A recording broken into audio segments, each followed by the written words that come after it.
Hello and welcome back to Dr. Logic awkwardly does logic in her kitchen. We are going to start our historical trek through the study of Anumana in roughly the 4th, 5th century. Now, unsurprisingly, the theory of Anumana, the theory of good inference in Indian philosophy, did not spring fully formed from somebody's head in the manner of Athena from the forehead of Zeus. It was instead a process of development as people tried to articulate and figure out what is the best characterization of inference for these epistemological ends that we can get. One of the first people to actually give a formalized account, looking at the structure or the form of the argument uh, in the Buddhist tradition, was a guy called Vasubandhu. So he lived around the 4th, 5th century. As with many of the people that we'll be talking about, dates are not always very clear. We often don't have a lot of firsthand information. He wrote a very influential treatment, influential for kind of later developments of the study of formal logic, in a treatise called the Vada Vidi, or the Rules for Debate, or sometimes translated Method for Argumentation. Only fragments of this treatise remain, so we don't even have his first, a full account of a full first-hand account of his views. However, there is a translation into English of the bits that we do have. So there is a reference to that translation in the textbook that is linked in the description of this video. So if you would like to know more and read some of this yourself, you can go and check it out. So part of the reason that his account was so influential was because he was one of the first to give a formal account, a formal characterization of a good Anumana. So a good Anumana is going to consist in the three things that I mentioned in the previous video. It's got the paksha, the hetu, and the sadhya: the subject, the ground property, and the target property. But these three things get put together into what is called the three-step argument form. So the three-step argument form looks like this. You first start off with the thesis, or a statement of what is to be proven, and that is always going to be a statement along the line that the paksha, the subject under investigation, has the sadhya, the target property. So this is what we are going to try to show. The second step is to give the ground. So this is the premise that grounds the thesis. So what reason do we have for thinking that the thesis is a good one?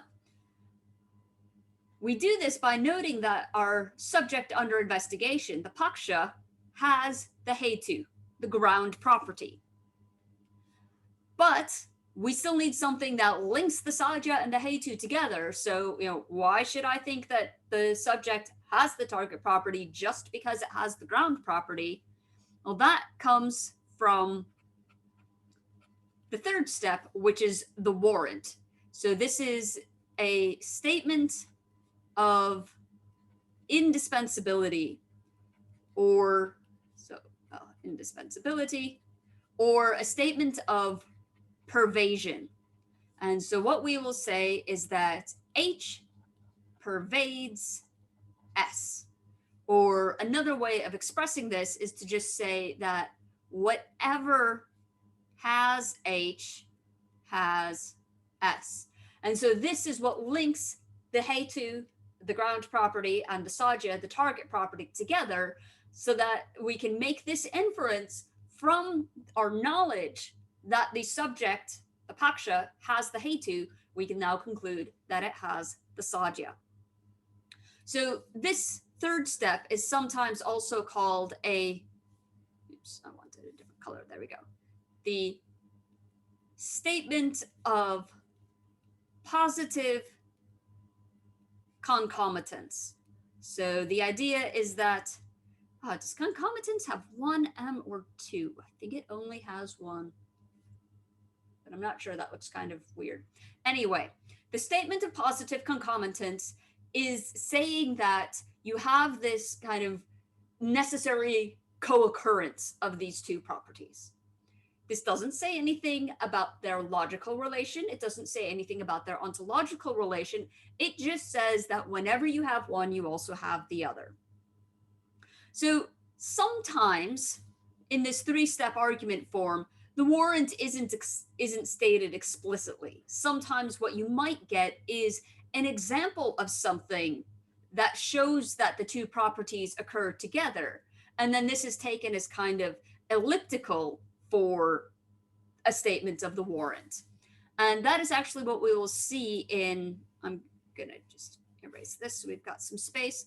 I'm now going to give you an example of something that follows this three-step argument form.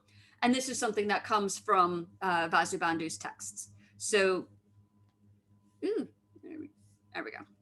The thesis is that sounds of speech are non-eternal. So sounds of speech is our paksha, and non-eternal is our target property, the sajya. Why? Because of their state of arising due to an effort. Now, this is something which in Sanskrit you can say in a much more kind of unified fashion. The fact that in English it gets translated into this very complex and strange sort of property is just an artifact of English. This is a statement of the ground, this state of arising due to an effort is our hetu. And then the argument goes on like a pot. So this is an example of positive concomitants rather than a full kind of coordination of arising due to effort and being non-eternal. So this is, I'm going to just label this as an example of positive concomitants rather than a statement of the universal pervasion of these two properties. But you can either take that as given, or you can add the this statement explicitly. So whatever has come about through effort is not eternal. So the idea is that you already know about pots. Pots are things that people make. Pots are things that are also fragile. They break very easily. So somebody can make a pot, and then the pot can collapse and break and die.